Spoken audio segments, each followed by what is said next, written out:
Updates అందించడానికి మనతో పాటుగా సీనియర్ సంపాదకులు తెలపాలి రవి గారు సిద్ధంగా ఉన్నారు. రవి గారు నమస్తే సార్. నమస్తే వర్మ. సార్, జగన్మోహన్ రెడ్డి గారి కేసులు, టూర్లు, అసలు ఆయన ప్లాన్లు ఏంటి? మరొక వైపు ఈరోజు కోర్టు విచారణ ఆ క్వాష్ పిటిషన్ మీద. అంటే ఎంత లేదన్నా ఏపీలో జగన్ మీద ఫోకస్ పొలిటికల్ అది కొనసాగుతుంది. పాలక పార్టీ అరెస్టులు ఇట్లాంటివి. ఈరోజు ఆయన యువజన వైసీపీ యువ కార్యకర్తలతో సమావేశం అక్కడ మాట్లాడేసాడు మామూలుగానే. అంటే పార్టీని ఏదో గేరప్ చేసే ఒక పనిలో తీవ్రంగా ఉన్నట్టు కనిపిస్తుంది. రెండవది టూర్లు, నర్సరావుపేట, తర్వాత సత్తెనపల్లి, అంతకుముందు పల్నాడు, ఇవన్నీ అయిన తర్వాత ఇప్పుడు నెల్లూరు, దాదాపు ఇవన్నీ ఆయన వాళ్ళకి బలమైన గతంలో మొన్న ఎన్నికల్లో 11 కాబట్టి ఎక్కడ గెలిచే అవకాశం లేదు. కానీ సో ఈ విధంగా చూస్తే వైఎస్ఆర్సీపీ ఒక దూకుడు పెంచుతున్నట్టుగా స్పష్టంగా కనిపిస్తుంది.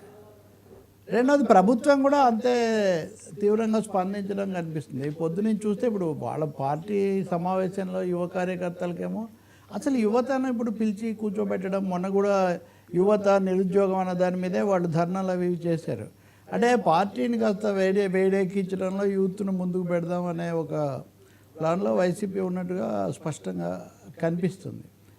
నిన్న కూడా కర్నూలులో ఈ వక్ఫ్ దాని మీద కూడా సమావేశం జరిపారు. కొంతమంది ఏమో ఓవైసీ అక్కడికి వెళ్ళి ఈయనకు మద్దతుగా మాట్లాడారు, అది ఇది అని కూడా హెడ్డింగ్లు పెడుతున్నారు. సో ఆంధ్రప్రదేశ్లో చాలా కోణాల నుంచి రాజకీయాలు నడుస్తున్నట్టుగా కనిపిస్తుంది. చెవిరెడ్డి భాస్కర్ రెడ్డి కేసుల సమస్య కూడా ఉంది కదా వరుసగా. అక్కడేమో కాకాని గోవర్ధన్ రెడ్డిని పరామర్శించడానికి ఈయన వెళ్తాడని. సహజంగా ఏ నాయకుడైనా ప్రత్యర్థులు ఏమన్నప్పటికీ కూడా జైల్లో ఉన్నప్పుడు వాళ్ళని పరామర్శించడము, తద్వారా తమ సంఘీభావం అది తెలియజేయటం, అది ఎలాగో జరుగుతుంది. కాకాని గోవర్ధన్ రెడ్డిని పరామర్శించడానికి వెళ్తారు అంటే కోటమిరెడ్డి శ్రీధర్ రెడ్డి అక్కడ అభ్యంతరం పెట్టారు. ఈయన హెలిప్యాడ్ దిగే చోటు అది సరైనటువంటి స్థలం కాదని. ఆయన గతంలో ఇంత ఉన్న వ్యక్తే కదా. సో కోటమిరెడ్డి శ్రీధర్ రెడ్డి గట్టిగా చెప్పిన తర్వాత అక్కడ పోలీసులు వీళ్ళు కూడా ఇక్కడ కాదు ఇంకో చోట అన్నారని.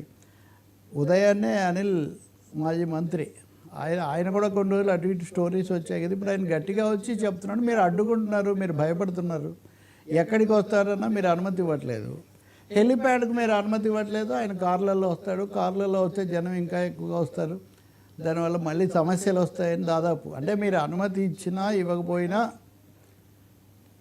జగన్ అయితే వస్తాడు, కాకాన్ని పరామర్శిస్తాడు. మీరు అనుమతిస్తే అది తక్కువగా జరుగుతుంది, అనుమతించకపోతేనే ఎక్కువగా జరుగుతుంది అన్న పద్ధతిలో ఒక విధంగా దూకుడే కాకుండా సవాల్ చేసే విధంగా వాళ్ళు మాట్లాడుతున్నట్టు కూడా స్పష్టంగా కనిపిస్తుంది. భద్రత అంటున్నారు మీరు చూపించిన హెలిప్యాడ్కు మీరు చూపించే స్థలం కంటే మేము చూపించేదేమో ఎక్కువ రక్షణ దానికి ఎక్కువగా ఉంది, అయినా కానీ ఒప్పుకోవట్లేదు. అంటే మీకు ఇష్టం లేనట్టుగా ఉంది, మీరు ఆటంకాలు కల్పిస్తున్నారు, ఈ ఆటంకాలు అనేవి ఇంకా పెంచుతాయే కానీ తగ్గించవన్నట్టుగా వైసీపీ వాళ్ళు మాట్లాడుతున్నారు. ఈ టూర్లు ఇలా వరుసగా ఒక్కొక్క చోటుకి వెళ్ళాలి, కొన్ని సమస్యల మీద కొన్ని పరామర్శలు అన్నది ఆయన ప్లాన్లో ప్రస్తుతం నడుస్తున్నట్టుగా ఉంది. అంటే ఇక్కడ సమావేశాలు, రెండవదేమో ఈ సందర్శనలు, మూడవది కేసుల విషయానికి వస్తే 1-2 ఇప్పుడు నిన్న ఆ కృష్ణరాజు అని ఆయనకు బెయిల్ ఇచ్చారు. బెయిల్ కూడా చాలా షరతులు తీవ్రంగానే పెట్టారు. రెండోది ఎప్పుడు పిలిస్తే అప్పుడు వచ్చి మీరు కనపడాలని కూడా ఒక షరతు పెట్టారు. జరిగిన దాని అది అయిపోయింది, సరే చాలా రోజులు అయింది కాబట్టి బెయిల్ ఎట్లాగూ. చెవిరెడ్డి భాస్కర్ రెడ్డిని మటుకు ఆయన రిమాండ్కి పంపించారు. ఆ భాస్కర్ రెడ్డి వెళ్తూ మీడియాతో ఏదో 2 నిమిషాలు మాట్లాడే, లేకపోతే వినిపించే అవకాశం వచ్చినప్పుడు దేవుడు ఉన్నాడు వీళ్ళందరికీ కూడా చూసుకుంటాడు, అది ఇదని ఆయన ఒక తీవ్ర భాషలో దాదాపు హెచ్చరిక భాషలో మాట్లాడి ఆయన కూడా వెళ్ళాడు. ఆ బృందం మొత్తం వెళ్ళింది. ఇంకోవైపున ఇటువైపున ఉన్న మీడియానేమో అసలు డబ్బులు పనిచేయండి, లేకపోతే డబ్బులు తీసుకొని పోండి నేను ఒక ప్లాన్ ప్రకారం చేశారు, ఈ ఆధారాలన్నీ దొరికాయి, కోర్టులో ఎలా నిలబడతాయి, ఏం జరుగుతుంది అనేది మనం చూడాల్సి ఉంటుంది. కానీ దీనికి ఫైనల్ వెర్షన్ ఈరోజు జగన్ మీద ఉన్నటువంటి ఆ సింగయ్య మృతి కేసు అది ఇంకా రాలేదు, వస్తుంది. మొన్న వాయిదా వేశారు కదా.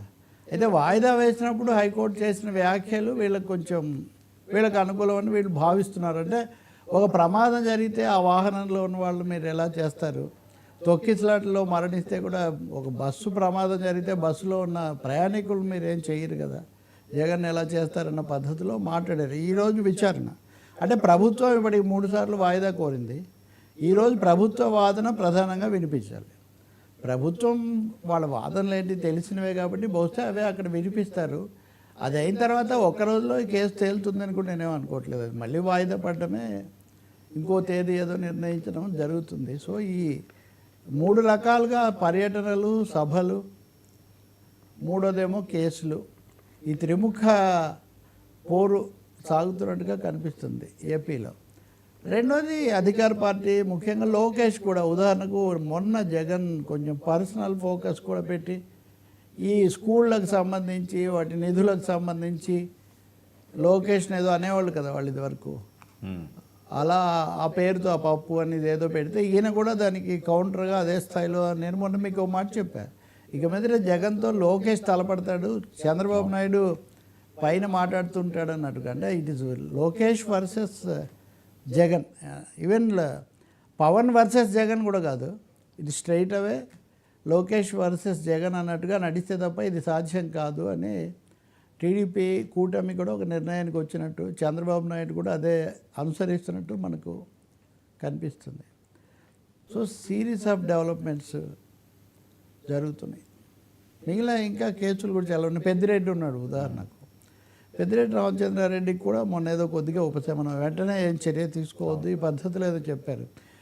చెప్తే ఆయన వెంటనే వచ్చి జగన్ ముఖ్యమంత్రి అయ్యే వరకు మనం విశ్రమించకూడదు, జగన్ ముఖ్యమంత్రి ఆయన కూడా. అంటే ఇవన్నీ మీరు చూస్తే ఆయన దగ్గర నుంచి, అనిల్ దగ్గర నుంచి వీళ్ళంతా, చెవిరెడ్డి అరెస్ట్ అయిన తర్వాత కూడా గట్టిగా చెప్పడం, ఇవన్నీ చూస్తే వైసీపీ వాళ్ళు మేము ఏదో నిలదొక్కుంటున్నాము, మేము ఎదురుదాడికి సిద్ధమవుతున్నాము అనే ఒక సంకేతం పంపిస్తున్నట్టు కనిపిస్తుంది. చాలా విచిత్రంగా తెలుగుదేశం క్యాంప్ మనం చూస్తే నిన్న ఈరోజు బాగా ప్రచారంలోకి వచ్చింది తాడిపత్రి మాజీ చైర్మన్, ప్రస్తుత చైర్మన్, మాజీ ఎమ్మెల్యే ఆయన జేసీ ప్రభాకర్ రెడ్డి. ఆయన ఏదో ఎందుకు అన్నాడో తెలియదు కానీ నేను ఇటు వచ్చే అవకాశం కూడా ఎప్పుడైనా ఒకనాటికి వస్తానేమో, నాకు ఈ పెద్దారెడ్డి స్థానిక పెద్దారెడ్డితో తప్ప నాకు వైసీపీతో నాకేం పేచి ఉంది అనే ఒక మాట అనటం కూడా. సో ఇవన్నీ చూస్తుంటే రకరకాల, మొన్న తెలుగుదేశం సమావేశంలో కొంతమంది రాలేదు, వాళ్ళు కొంత అసంతృప్తిగా ఉన్నారు, ఇటువంటి అంశాలు కూడా. సో ఈ పరిణామాలన్నీ ఒకరిద్దరు తిరిగి వచ్చారు.